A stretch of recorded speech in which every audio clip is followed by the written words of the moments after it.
नमस्कार, आपके साथ मैं रेणु चौहान और आप देख रहे हैं RNTV नेटवर्क। मधुपुर विधानसभा क्षेत्र से भाजपा के प्रत्याशी नारायण दत्त शर्मा को चुनावी मैदान में उतारा गया है और दूसरी तरफ आम आदमी पार्टी की ओर से राम सिंह नेताजी चुनावी मैदान में हैं। टिकट मिलने के बाद बीजेपी उम्मीदवार नारायण दत्त शर्मा से चुनावी मुद्दों पर खास बातचीत की। आइए दिखाते हैं क्या कुछ कहा भाजपा प्रत्याशी नारायण दत्त शर्मा ने। 5 साल पहले अभी विदुरी जी यहाँ पे 4.5 साल रहे, उसके पहले 5 साल आप थे यहाँ पे विधायक। मगर इस क्षेत्र की जनता को सीवर लाइन आज तक इस क्षेत्र में नहीं बिछ पाया। बड़ी समस्या है सीवर लाइन की, तो आपने भी सीवर लाइन पे ध्यान नहीं दिया। आदरणीय विदुरी जी ने भी कभी सीवर लाइन पे ध्यान नहीं दिया। उसने तो नाली ये विकास हो पाया सीवर। सर उन्होंने तो नाली भी नहीं बनाई, वो तो प्लॉट काट नहीं जानते। आप कहते हो सीवर लाइन, आप जाइए गौतमपुरी के अंदर। ये हम नहीं है, जनता अरे जनता को, हम जनता को ही सुनते हैं, डेली जनता को ही फेस करते हैं सर। आप समझिए ना जी, हम जनता को ही फेस करते हैं, हम जनता के बीच के ही रहने वाले हैं। हम कोई जनता, हम बाहर से नहीं आए, हम जनता में रहते हैं। क्या लगता है कि सीवर भी इस बार मुद्दा होगा चुनाव में? मुद्दा नहीं, सीवर डलेगा सर। आप वहां जाइए गौतमपुरी में, गौतमपुरी के अंदर 28 करोड़ रुपए की लागत से सीवर डलवाया है आदरणीय रामवीर सिंह विदुड़ी जी, नारायण दत्त शर्मा ने। एक साथ में आप पूरी कॉलोनी को, पूरे एरिया को नहीं खोद सकते। इतना ही होता है। आप 5 साल में जो होगा इतना ही होता है। 28 करोड़ रुपए लगाया जल बोर्ड ने, जल बोर्ड घाटे में चल रहा था। अब की बार सरकार हमारी आएगी तो सारी चीजें होंगी। तो क्या कहना चाहेंगे क्षेत्र की जनता के लिए? क्षेत्र की जनता को यही कहना चाहूंगा कि अब की बार उनके साथ चलिए, जो बहाने की राजनीति ना करें। अगर पॉल्यूशन हो रहा है तो हरियाणा से आ रहा है, पानी नहीं मिल रहा है तो हरियाणा से नहीं मिल रहा है। जब तुम्हारे पास कुछ है ही नहीं सर, अधिकारी नहीं सुन रहे हैं। अरे काय के मुख्यमंत्री हो आप? जब आप सरकार बनानी है तो आप 2100 रुपया बांट दो। जब तुम्हारा कोई सुन ही नहीं रहा तो क्यों तुम, अरे जिसकी सुनते हो उसकी सरकार बनाइए। इनका कहना है कि इनके सभी योजना में एलजी साहब टांग अड़ा देते हैं और उनकी फाइलों को पास नहीं होने देते हैं। एलजी साहब, कोई किसी एलजी साहब सब काम कर रहे हैं, बताइए कौन सा काम नहीं कर रहे? एलजी साहब ने कौन सा काम नहीं करा? इनके कई सारी योजनाओं पे एलजी साहब ने रोक लगा रखा है जो दिल्ली की जनता के लिए था। मेरे भाई, वो राजनीति है, वो मंच से कुछ बोला जाता है, मीडिया में कुछ बोला जाता है। एलजी साहब की भी सीमित पावर है, सरकार की बड़ी पावरें होती हैं। सरकार को अपने काम तो करने नहीं है, सरकार को सरकारी पैसे को लूटना है। उन लूट को कैसे नहीं करने दे, रोकेगा एलजी साहब तो।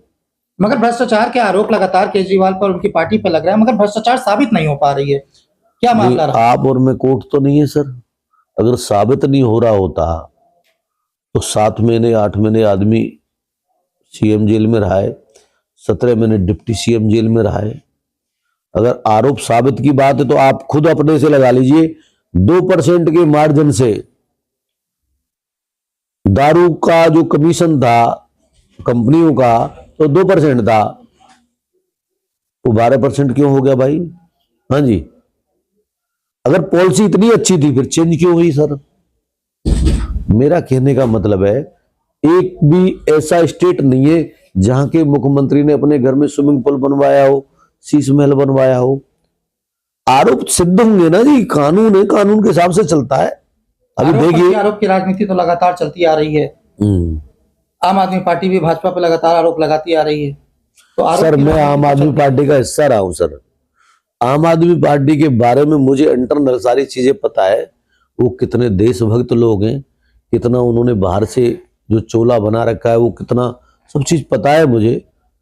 तो उनकी तो कहीं ना कहीं लगता है कि आपको इस चुनाव में इसका फायदा होगा। आम आदमी पार्टी की कथनी और करनी आपको पता है तो सर चुनाव में आप लिख लीजिए। आप, मैं ज्यादा बड़ी बात नहीं कर रहा, भारतीय जनता पार्टी दिल्ली में सरकार बनाएगी।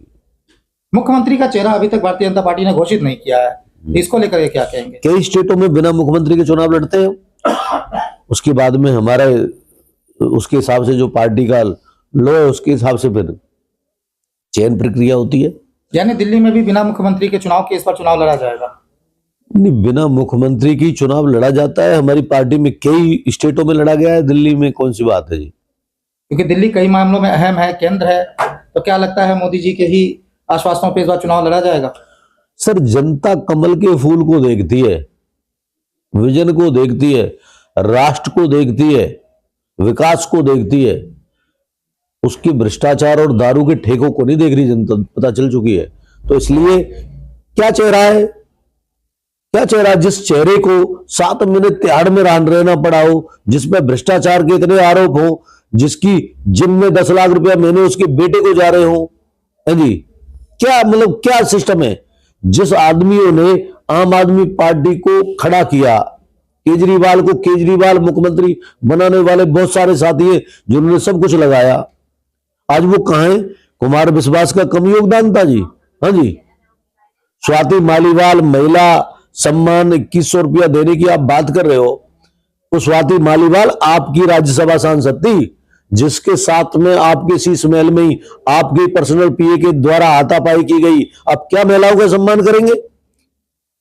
केजरीवाल का कहना है कि वो बीजेपी के हाथों मैनिपुलेट हो गई थी, इसलिए इस तरह का आरोप लगा। यार कमाल की बात है, राज्यसभा सांसद आपकी और 2 बार की दिल्ली महिला आयोग की प्रेसिडेंट आपकी, वो मैनिपुलेट होगी।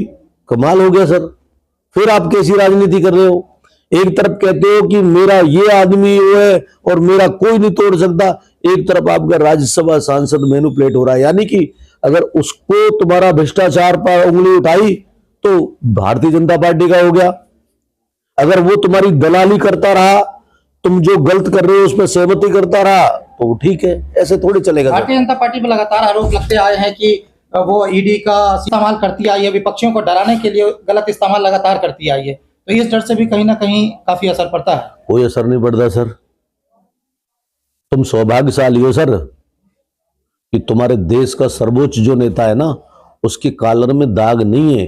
वो अपने परिवार के लिए, अपने शीश महल के लिए जीता, वो 140 करोड़ लोगों के लिए जीता है। और भ्रष्टाचारियों को ईडी से डरना चाहिए, क्यों नहीं डरे। अभी बिहार में जिस तरीके से चिराग पासवान के करीबी पे ईडी का छापा पड़ा, तो ये कहीं ना कहीं इस बात को दर्शाता है कि जो लोग बीजेपी के खिलाफ जाने की कोशिश करेंगे, ऐसा नहीं है जी।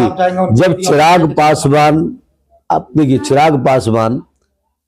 चिराग पासवान जी एनडीए के हिस्से हैं, अगर वहां भी गलत होगा, वहां भी कुछ होगा जब भी तो गई होगी ईडी, ऐसे तो जाएगी नहीं।